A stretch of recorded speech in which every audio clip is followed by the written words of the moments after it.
You don't notice it at first. It hides behind politeness, behind competence, behind the version of yourself that knows how to function. But it appears in quiet ways, in how you soften your opinions before they leave your mouth, in how you rehearse what you'll say, not to be understood, but to be accepted, in how you feel a small tightening in your chest when someone looks at you a second too long, as if they might see past the surface. You tell yourself it is nothing, just nerves, just humility, just being careful. Yet something inside you knows better, because the fear isn't about being judged, it's about being seen, not admired, not approved of, seen, fully, clearly, without distortion. And the unsettling truth is this: a part of you believes that if you were truly seen, something would be lost. Respect, safety, control, love, or worse, belonging. That belief didn't come from nowhere. It was learned, slowly, quietly, repeatedly, and it still whispers to you, even now. You weren't always afraid of being seen. There was a time when expression felt natural, when your emotions moved freely through your face, when curiosity didn't need permission. But then something happened. Not one dramatic moment, but a pattern. You spoke honestly and felt the room shift. You showed enthusiasm and sensed discomfort. You revealed uncertainty and watched someone's respect quietly withdraw. So you adjusted. You learned what earned approval, what invited warmth, what triggered distance. And without realizing it, you internalized a rule. Visibility must be managed. History is filled with people who learned this rule the hard way. In ancient courts, advisors survived not by brilliance, but by restraint. To be too insightful was dangerous. To stand out too much was to invite suspicion. The wisest among them learned to dim themselves, to speak indirectly, to hide truth behind metaphor. They weren't cowards. They were adapting. You did the same, not in palaces, but in classrooms, homes, friendships, relationships. Each time you hit a reaction, each time you swallowed a truth, each time you became smaller to remain safe, your nervous system took notes. And now, years later, it still responds, as if exposure equals threat.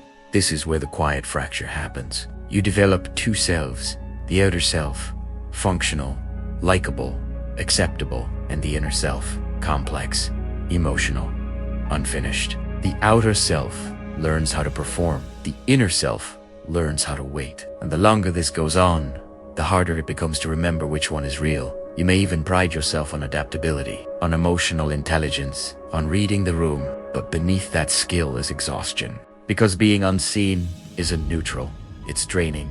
Yet being seen feels dangerous. So you live in between. Philosophers once wrote about this tension. In ancient Greece, certain thinkers avoided public life, not because they lacked ideas, but because visibility came with consequences. To be known was to be targeted.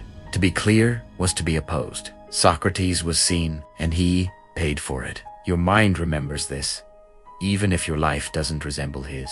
It understands that truth has a cost, and somewhere deep inside, you've been asking yourself a silent question. Is my truth worth what it might cost me? Today, the threat isn't exile or execution. It's subtler.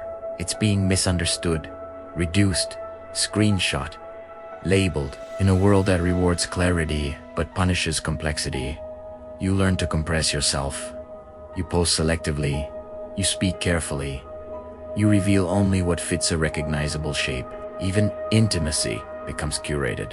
You share stories, but not the ones that still confuse you. You admit flaws, but only the ones you've already overcome. You reveal pain, but never while it's still alive. So when someone says, "I feel like I don't really know you," a strange mix of relief and sadness passes through you. Relief, because your protection worked. Sadness, because it worked too well. The hidden reason you fear being truly seen is not that you think you are unworthy.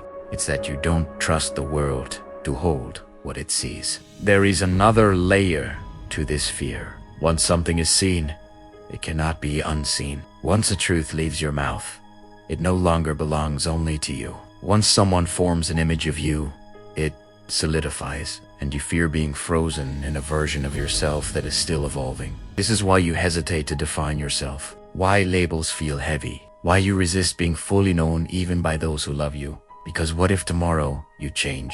What if today's honesty becomes tomorrow's misunderstanding? This fear echoes an old human instinct. In early societies, reputation was survival. To be misjudged was to be excluded. To be misinterpreted was to be unsafe. So humans learned to control perception. You inherited that instinct, and now it lives in the background of your choices. Here is the paradox. The more you hide, the safer you feel. But the less connected you become. You can be surrounded by people and still feel untouched. You can be praised and still feel unseen. You can be loved and still feel unknown. This creates a specific kind of loneliness, not the absence of others, but the absence of recognition. You begin to wonder if anyone would stay if they saw the parts you keep quiet, if your uncertainty would be tolerated, if your contradictions would be understood. So you keep editing yourself, and slowly, invisibility becomes familiar. You might think you're protecting your image, but you're really protecting your nervous system. You're protecting the younger version of you who learned that exposure leads to loss. You're protecting the part of you that still believes safety comes from control. And this is not weakness. It's intelligence shaped by experience. But what once protected you may now be limiting you, because the world you adapted to is not the world you live in anymore. Being truly seen does not begin with sudden vulnerability. It begins with permission. Permission to be unfinished. Permission to be misunderstood temporarily. Permission to let others witness your becoming, not just your arrival. You don't need to reveal everything. You don't need to be exposed. You only need to stop hiding from yourself, to notice when you're shrinking, to recognize when silence is fear, not peace.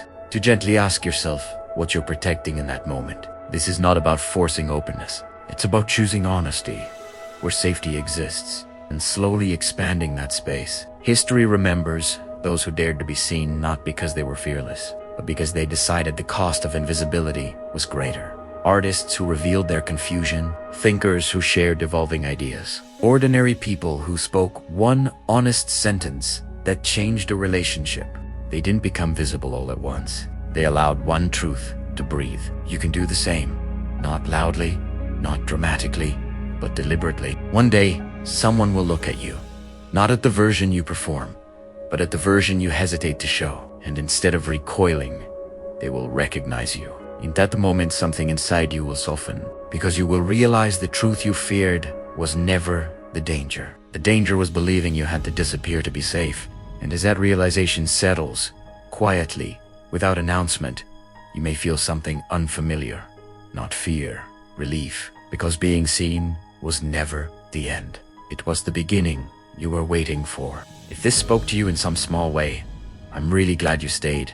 And if something lingered with you, don't ignore it. Before you leave, take a moment and share what you felt. Even a simple thought in the comments means more than you think. Someone out there might quietly relate to your words. If reflections like this help you slow down and see things more clearly, you're always welcome here.